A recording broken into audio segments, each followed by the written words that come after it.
Hey everyone, my name's Austin, and today I'm going to be talking about my first week as an editorial intern at my internship at a publisher. Did that sound right? That was a lot to say. You understand. You get it. I'm going to start off by telling you how I got this internship and how crazy it was to get it. Back in my first semester of my junior year in college, I received this email from the English department, and they were telling me about this internship at, I'm not going to say the publisher name, I just don't really feel like doing that, but at this publisher in Atlanta. And I was like, oh, that's pretty cool. Like, I mean, might as well apply to it. It's like, I don't know how to find internships anywhere. And I just moved to Atlanta. I was like, might as well try it. So basically what I had to do in my internship is I had to submit a cover letter, my resume, and a book review on any YA book or children's book that's recent. So that's what I did. I wrote my cover letter, made sure I literally spent like a day and almost 2 days on this cover letter, making sure that it was perfect. And it was just like 2 paragraphs, but still I was like, dear God, dear God. I just didn't want to like submit it and it'd be like full of grammatical errors and careless mistakes, so I was like reading it backwards, and I was like, oh dear God. So, finished that. I read Adam Silvera's More Happy Than Not for my book review, and I'm not going to say how I felt about that book. It's not really an opinion I want to put out there, but it's not very positive. It's like mixed, really. So I did the book review, and it's about a page long, single spaced, really easy to do. I've done it before. So I submitted it.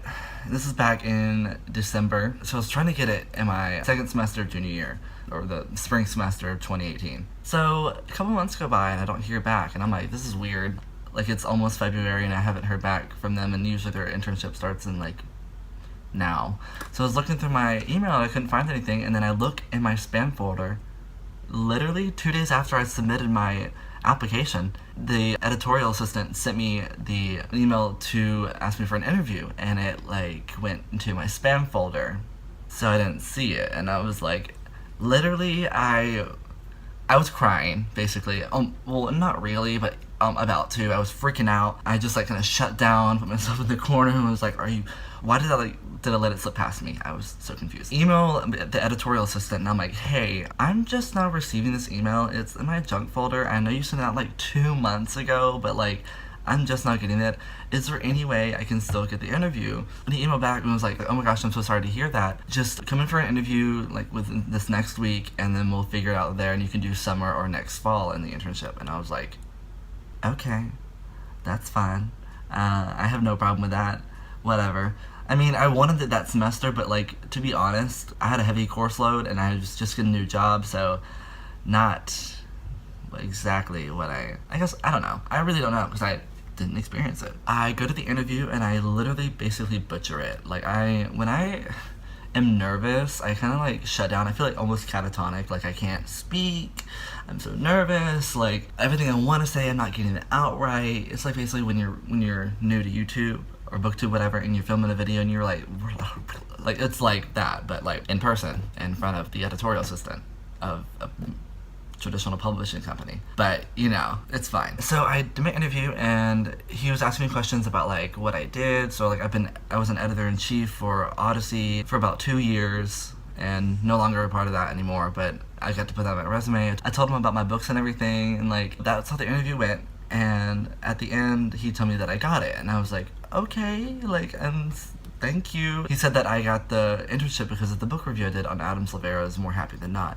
And I was like, okay, like, I dedicated a lot of time on that review because I had some strong feelings about that book. I got the internship back in like February, or like, you know, it's about early February, so I had to wait all the way until the end of May to start. The beginning of May, since it's the beginning of May that I'm recording this. So my internship started May 15th, so like 2 days ago, and I went in for my orientation, and like I went in a little earlier because you don't do much in your orientation. But I'm basically introduced to everything that I need to be doing during my shifts, what I'm gonna like be expected of me, all that kind of stuff, where to put things, how to reject letters, how to get them. So I'm gonna get into that in a second. I just sat there and looked over some manuscripts, decided on what to do with them. That's about it really, and I left. And then today was like, I guess, my official first day, but I only have 2 shifts per week, so it's I finished my first week.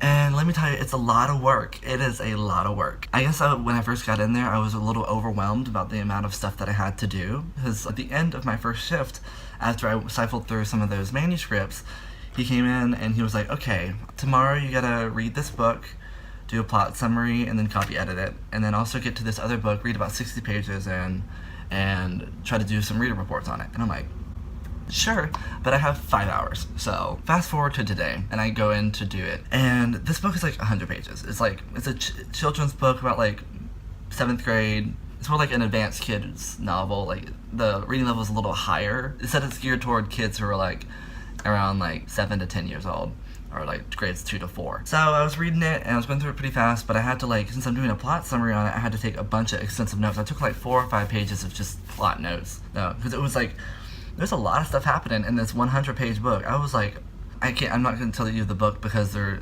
it's like an unreleased book and they're trying to publish it, so I'm not going to go into that. So I'm reading it, taking all these notes, and then I have to go and do a reader's report, and basically that consists of filling single space, Times New Roman, 12-point font. I had to go in, write the title, who wrote it, who illustrated it if there's an illustration, the price, the ISBN, the audience, and the grade levels it's geared toward, and the rights it's distributed with. Plot summary is basically what it sounds like. It's like a book talk, but you explain every single thing that happens in there. But you have to be very concise because you only have a page to do it. So this book was like, I mean, it was a 100-page book, so not much really was in it, but there's a lot of plot stuff that happened that I had to like, I had to like try to go into detail, but then I had to delete a lot of it. But I want to like really share with you how the manuscript process works here. So a lot of publishers do this, not the big 5 like HarperCollins, Penguin, Random House, Macmillan. None of those do this. They are traditional publishers that do not accept unsolicited manuscripts, so they accept manuscripts via agents. So you have to have a middleman to go to the publisher. You can't send it to them. If you do, they're gonna throw it away. Like, they don't accept that. But there are some out there that do accept unsolicited manuscripts, but the thing is with unsolicited manuscripts is that you don't have an agent, because the agents are very picky about what they bring out, and if you don't have an agent, you don't really have a second set of eyes to go in, so you're gonna you just take your manuscript and you send it in. Most of the times the manuscripts that we get in are not good, and that's not to say that it's like, not all of them are like not good, it's just like they're not amazing, if that makes any sense. Like, a publisher isn't gonna pick up a book that's just good. They're gonna pick up something that like is worth selling, it's original, it's really well written, like it's something people are gonna pick up, not people who are like, oh, I've seen that before, it's okay, but like, you gotta think about what's gonna sell. This thing is called, I'm not gonna say what it's called because I don't want to give anything away. Basically, it's a whole rack. It's filled with just a bunch of manuscripts. Right now it's only 3 shelves, but the manuscripts are like really packed in there. I mean, it's only 3 shelves, but still it's a lot. I went through like, the goal for each day is like around like 10 to 15 manuscripts, and that sounds like a lot, but here's the rule with it. They do from children all the way up to young adult books. If it's like a children's book, like a picture book, or something that's very short, like a little like board book or anything like that, you're gonna read the entire thing. It's like 1,000 words for those types of books. You're gonna go through and make sure that you have to read it. Like, you can't just like send a rejection letter and say that like you don't like it when you didn't read the entire thing. That's not fair to the author. So you go through and you read the entire thing, and then you make your judgment on whether you're going to reject it or you're going to put it in the consideration pile. Obviously, we're not allowed to approve any books because we're interns. We kind of just don't know what we're doing. But when you put it in the consideration pile, that's just means that like it's still under review. You can change any time, but it's above subpar, if that makes any sense. So it's like something you want to consider for publishing, but like not set on it. And plus, for this internship, you have a mock acquisitions meeting kind of thing. So at the end of the internship, you have to present 2 books and pitch it to your team, and they have to agree on it. So they have to be like really, really good books, or like something that will like you can pitch and sell. So if it's not that, you're gonna reject it. Like, that's how publishing works. So we're cycling through those. Let me tell you, when you do this will literally make you lose faith in the writing industry. You just gotta know that good work exists out there, because roughly about 95% of the things you pick up you're going to reject, and it sucks because like I've been rating some and they're okay and I like them, but it's not like publishing worthy.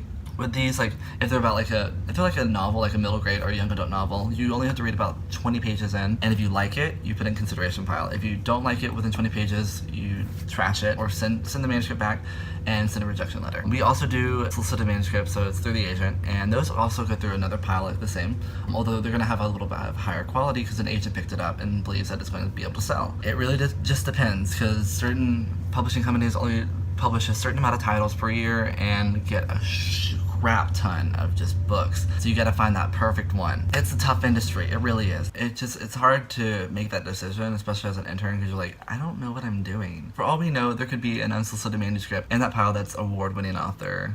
You know, we never know. So that's why you have to treat each one with respect. Basically, from what I've learned this week, it's just like, I've opened my eyes on it. Like on the publishing industry, it's honestly one of those jobs I would literally enjoy to work at and like not want to go home, because like even my shift ended and I would sit for an extra 30 minutes because I just wanted to keep going through manuscripts and seeing what I could find and going over some like of the book that I was reading, make sure like I was proofreading and copy, like I had to copy edit it. I found some errors and I felt like really productive, and I don't know, like it's really fun. And if you guys have any opportunity to work as an editorial or even publicity and publishing, try it, at least apply. And like mine's unpaid, and it kind of does suck, but like you got to think about it. The experience that I'm getting right now is amazing, and it could like it really would benefit me in the future to getting a good job, like even in the Big Five, since I have this position. And I sat there today and I was just reading the book and I was like, wow, because my entire shift was just reading and working on manuscripts and all that, and like that's what I like to do. It's fun to like see other people's works finished